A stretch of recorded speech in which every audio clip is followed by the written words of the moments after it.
एकादशी गणपति भगवान की जय, लक्ष्मी नारायण भगवान की जय, की जय। आज आमला एकादशी है तो उसके आप लोगों को हम कथा सुना रहे हैं। आप लोग कथा सुनिए। और दीपदान का बहुत बड़ा महत्व है। आज आमला के पेड़ के पास बैठ के कोई भी काम किया जाता है, पूजा पाठ जब तब, तो बहुत 1000 गुना बढ़ के उसका महत्व है। तो आइए हम कथा सुना रहे हैं, आप लोग कथा सुनिए। एकादशी माता की जय। बोलो एकादशी मैया की जय।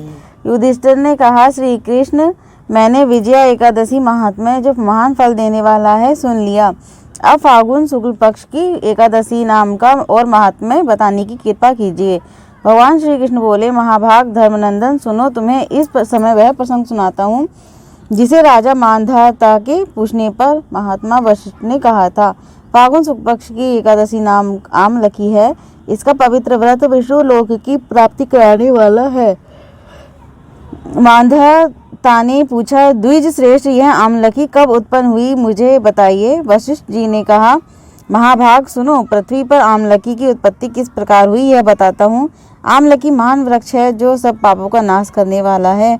भगवान विष्णु के थूकने पर उनके मुख से चंद्रमा के समान कांतिमान एक बिंदु प्रकट हुआ। वह बिंदु पृथ्वी पर गिरा। उसी से आमलकी आंवले का महान वृक्ष उत्पन्न हुआ। यह सभी वृक्षों का आदिभूत कहलाता है। इसी समय समस्त प्रजा की सृष्टि करने के लिए भगवान ने ब्रह्मा जी को उत्पन्न किया। उन्हीं से इन प्रजाओं की सृष्टि हुई। देवता, दानव, गंधर्व, यक्ष, राक्षस, नाग तथा निर्मल अंतःकरण वाले महर्षियों को ब्रह्मा जी ने जन्म दिया।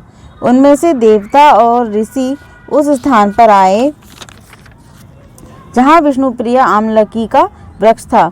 महाभाग उसे देखकर देवताओं को बड़ा विस्मय हुआ। वे एक दूसरे पर दृष्टिपात करते हुए उत्कंठा पूर्वक उस वृक्ष की ओर देखने लगे और खड़े खड़े सोचने लगे कि लक्ष्य पाकर आदि वृक्ष तो पूर्व कल्प की ही भांति है, जो सबके सब हमारे परिचित हैं, किंतु इस वृक्ष को हम नहीं जानते। उन्हें इस प्रकार चिंता करते देख आकाशवाणी हुई, महर्षियों, यह सर्वश्रेष्ठ आमलकी का वृक्ष है जो विष्णु को प्रिय है। इसके स्मरण मात्र से गोदान का फल मिलता है। स्पर्श करने से इसे दूना और फल भक्षण करने से तिगुना पुण्य प्राप्त होता है। इसलिए सदा प्रयत्न पूर्वक आमलकी का सेवन करना चाहिए। यह सब पापों का हरने वाला वैष्णव वृक्ष बताया गया है। इसके मूल में विष्णु और उसके ऊपर ब्रह्मा, स्कंद में परमेश्वर भगवान रुद्र, शाखाओं में मुनि, टहनियों में देवता, पत्तों में वसु, फूलों में मरुदगण तथा फलों में समस्त प्रजापति वास करते हैं। आमलकी सर्वदेवमयी बताई गई है, अतः विष्णु भक्त पुरुषों के लिए यह परम पूज्य है। ऋषि बोले, अव्यक्त रूप से स्वरूप से बोलने वाले महापुरुष, हम लोग आपको क्या समझें, आप कौन हैं, देवता हैं या कोई और, हमें ठीक ठीक बताइए। आकाशवाणी हुई, जो संपूर्ण भूतों के कर्ता और समस्त भुवनों के स्रष्टा हैं, जिन्हें विद्वान पुरुष भी कठिनता से देख पाते हैं, वही सनातन विष्णु मैं हूँ। देवादिदेव भगवान विष्णु का कथन सुनकर उन ब्रह्म कुमारों महर्षियों के नेत्र आश्चर्य से चकित हो उठे। उन्हें बड़ा विस्मय हुआ। वे आदि अंत रहित भगवान की स्तुति करने लगे। ऋषि बोले, संपूर्ण भूतों के आत्मभूत आत्मा एवं परमात्मा को नमस्कार है। अपनी महिमा से कभी च्युत न होने वाले अच्युत को नित्य प्रणाम है। अंत रहित परमेश्वर को बारंबार प्रणाम है। दामोदर, कवि, सर्वज्ञ और यज्ञेश्वर को नमस्कार है। मायापते, आपको प्रणाम है। हे विश्व के स्वामी हैं, आपको नमस्कार है। ऋषियों के इस प्रकार स्तुति करने पर भगवान श्री हरि संतुष्ट हुए और बोले, महर्षियों, तुम्हें कौन सा अभिष्ट वरदान दूं। ऋषि बोले, भगवान, यदि आप संतुष्ट हैं तो हम लोगों के हित के लिए कोई ऐसा व्रत बतलाइए जो स्वर्ग और मोक्ष रूपी फल प्रदान करने वाला हो। श्री विष्णु बोले, महर्षियों, फागुन मास शुक्ल पक्ष में यदि पुष्य नक्षत्र से युक्त द्वादशी हो तो वह महान पुण्य देने वाली और बड़े बड़े पातकों का नाश करने वाली होती है। द्विजवरों, उसमें जो विशेष कर्तव्य है उसको सुनो। आमलकी एकादशी में आंवले के वृक्ष के पास जाकर वहाँ रात्रि में जागरण करना चाहिए। इससे मनुष्य के सब पापों से छूट जाता है और सहस्त्र गोदानों का फल प्राप्त करता है। विप्रगण, यह व्रतों में उत्तम व्रत है जिसे मैंने तुम लोगों को बताया है। ऋषि बोले, भगवान इस व्रत की विधि बतलाइए, ये कैसे पूर्ण होता है, इसके देवता, नमस्कार व मंत्र कौन से बताए गए हैं, उस समय स्नान और दान से कैसे किया जाता है, पूजन की कौन सी विधि है तथा उसके लिए विशेष मंत्र, उसके लिए मंत्र क्या है, इन सब बातों का यथार्थ रूप से वर्णन कीजिए। भगवान विष्णु ने कहा, द्विजवरों, इस व्रत की जो उत्तम विधि है उसको श्रवण करो। एकादशी को प्रातः काल दंत धावन करके यह संकल्प करें कि हे पुंडरीकाक्ष, हे अच्युत, मैं एकादशी को निराहार रहकर दूसरे दिन भोजन करूंगा। आप मुझे शरण में रखें। ऐसा नियम लेने के बाद पतित, चोर, पाखंडी, दुराचारी, मर्यादा भंग करने वाले तथा गुरु पत्नीगामी मनुष्य से वार्तालाप ना करें। अपने मन को वश में रखते हुए नदी में, पोखरे में, कुएं पर अथवा घर में ही स्नान करें। स्नान के पहले शरीर में मिट्टी लगाएं। मृत्तिका लगाने का मंत्र अश्वक्रांते, रथक्रांते, विष्णुक्रांते, वसुंधरे, मृत्तिके हर में पापम जन्म कोट्यम समर्जितम। वसुंधरे, तुम्हारे ऊपर अश्व और रथ चला करते हैं तथा वामन अवतार के समय भगवान विष्णु भी तुम्हें अपने पैरों से नापा था। मृत्तिके, मैंने करोड़ों जन्मों में जो पाप किए हैं, मेरे उन सब पापों का हर लो। स्नान मंत्र, त्वं मातः सर्वभूतानां जीवनम तत्तु रक्षकम स्वेद ज्योतिजन जातीनां रसानां पते नमः। स्नोतहं सर्वतीर्थेषु हृदय पश्र वणेषु च नदीषु देवखातेषु इदं स्नानं तु मे भवेत्। जल की अधिष्ठात्री देवी माता, तुम संपूर्ण भूतों के लिए जीवन हो, तो वही जीवन जो स्वदेज और उद्विज जाति के जीवों का भी रक्षक है। तुम रसों की स्वामिनी हो, तुम्हें नमस्कार है। आज मैं संपूर्ण तीर्थों, कुंडों, झरनों, नदियों और देव संबंधी सरोवरों में स्नान कर चुका। मेरा यह स्नान उक्त सभी स्नानों का फल देने वाला हो। विद्वान पुरुषों को चाहिए कि वह परशुराम जी की सोने की प्रतिमा बनवाए। प्रतिमा अपनी शक्ति और धन के अनुसार एक या आधे मासे स्वर्ण की होनी चाहिए। स्नान के पश्चात घर आकर पूजा और हवन करे। इसके बाद सब प्रकार की सामग्री लेकर आंवले के वृक्ष के पास जाए।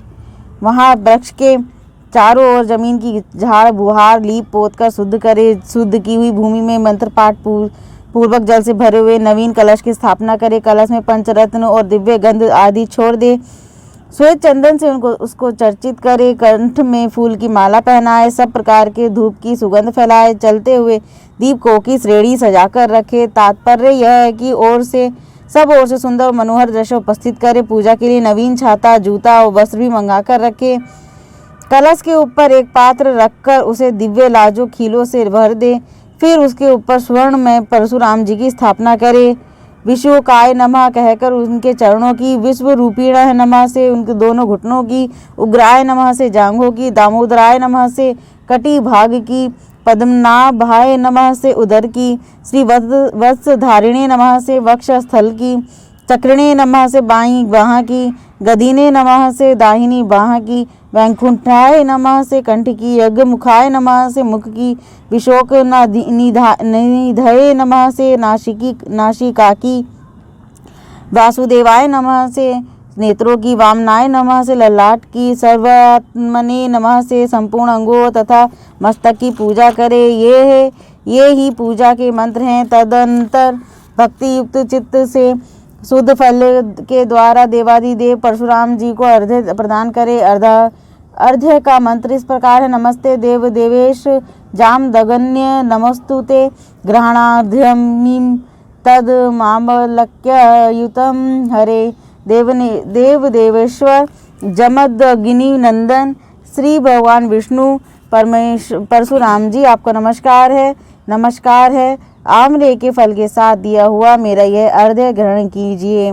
तदंतर भक्ति युक्त चित्त से जागरण करें। नृत्य, संगीत, वाद्य, धार्मिक उपाख्यान तथा श्री विष्णु संबंधिनी कथा वार्ता आदि के द्वारा वह रात्रि व्यतीत करें। उसके बाद भगवान विष्णु के नाम लेकर आंवले के वृक्ष की परिक्रमा 108 या 28 बार करें। फिर सवेरा होने पर श्री हरि की आरती करें। ब्राह्मण की पूजा करें। वहाँ की सब सामग्री से निवेदन कर दें। परशुराम जी का कलश, 2 वस्त्र, जूता आदि सभी वस्तुएं दान कर दें और ये भावना करें कि परशुराम जी के स्वरूप में भगवान विष्णु मुझ पर अति प्रसन्न हैं। तत्पश्चात आमलकी का स्पर्श करें उसकी प्रदक्षिणा करें और स्नान करने के बाद विधि पूर्वक ब्राह्मणों को भोजन कराएं। तदनंतर कुटुंबियों के साथ बैठकर स्वयं भी भोजन करें। ऐसा करने से जो पुण्य प्राप्त होता है वह सब बतलाता हूँ, सुनो। संपूर्ण तीर्थों के सेवन से जो पुण्य प्राप्त होता है तथा सब प्रकार के दान से देने से जो फल प्राप्त होता है और वह सब उपयुक्त विधि के पालन से सुलभ होता है। समस्त के यज्ञों की अपेक्षा भी अधिक फल मिलता है, इसमें तनिक भी संदेह नहीं है। यह व्रत सब व्रतों में उत्तम है, जिसका मैंने तुमसे पूरा वर्णन किया है। वशिष्ठ जी कहते हैं, महाराज, इतना कहकर देवेश्वर भगवान विष्णु वहीं अंतर्ध्यान हो गए। तत्पश्चात उन समस्त महर्षियों ने उक्त व्रत का पूर्ण रूप से पालन किया। नृप श्रेष्ठ, इसी प्रकार तुम्हें भी इस व्रत का अनुष्ठान करना चाहिए। भगवान श्री कृष्ण कहते हैं, युधिष्ठिर, यह दुर्धर्ष व्रत मनुष्य को सब पापों से मुक्त करने वाला है। बोलो एकादशी मैया की जय। हमारा कथा संपन्न होता है एकादशी का। हम यहीं पर अपनी कथा को विराम देते हैं। नमस्कार। हमारी वीडियो आपको अच्छी लगी तो हमारे वीडियो को लाइक करें, शेयर करें, सब्सक्राइब करें। नमस्कार। जय माता दी।